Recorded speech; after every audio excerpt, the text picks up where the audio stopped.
Our next story is about billionaires and their obsession with staying young and wealthy, or at least some of them.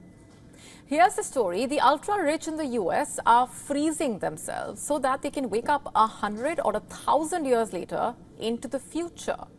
Why would they do that, you ask? Well, everyone has their own compulsions, it seems, but the long and short of it is that the rich are not only interested in preserving their bodies, but also their wealth for potential future lives. No, this is not science fiction, this is real life. A leading cryonics facility in the US called the Alcor Life Extension Foundation is offering this futuristic service to those who can afford it. For the unversed, cryonics is the process of freezing live cells, tissues and biological materials at below freezing temperatures to preserve them. Now, usually the sample is stored at minus 196 degrees Celsius. The foundation of cryonics is the belief that frozen, aged and diseased persons may be restored and brought back to life by future technologies. Essentially, it is a way to buy time until science catches up and can fully repair the preserved human bodies.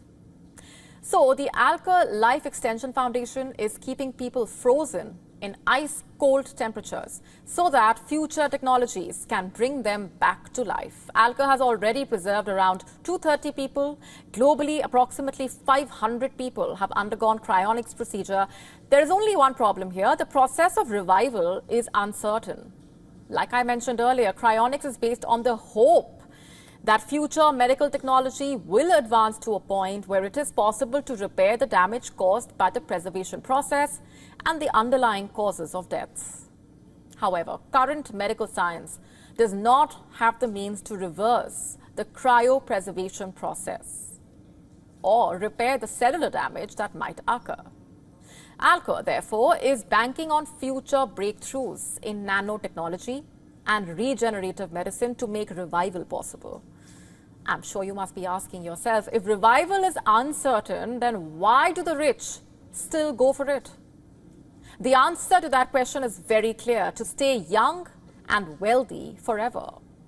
In order to achieve this, the rich are reportedly creating revival trusts with the help of estate lawyers. These trusts function similarly to dynasty trusts used by the super rich in the US to avoid federal tax when passing down wealth through generations. The key difference is that revival trusts pass the wealth down to oneself. And the reason we keep mentioning the rich is because of this. At the Alcor Life Extension Foundation, the cost of whole body cryopreservation is $220,000. Neurocryopreservation, the process of freezing only the brain, is priced at $80,000. Turns out the dream to stay young and rich is only afforded to the affluent class. Still, the fact that so many are deciding to freeze themselves, another question comes to mind: is cryonics even scientific? Well, the answer depends on who you ask. While the rich believe in it, most people consider cryonics to be a fringe pseudoscience. Cryonics is not. Some say cryonics is not science. They say the decision should be made a personal choice for individuals. But here's what scientists say. They unequivocally say that cryonics is science fiction at this time. To stay up to speed with the latest news, download the WION app and subscribe to our YouTube channel.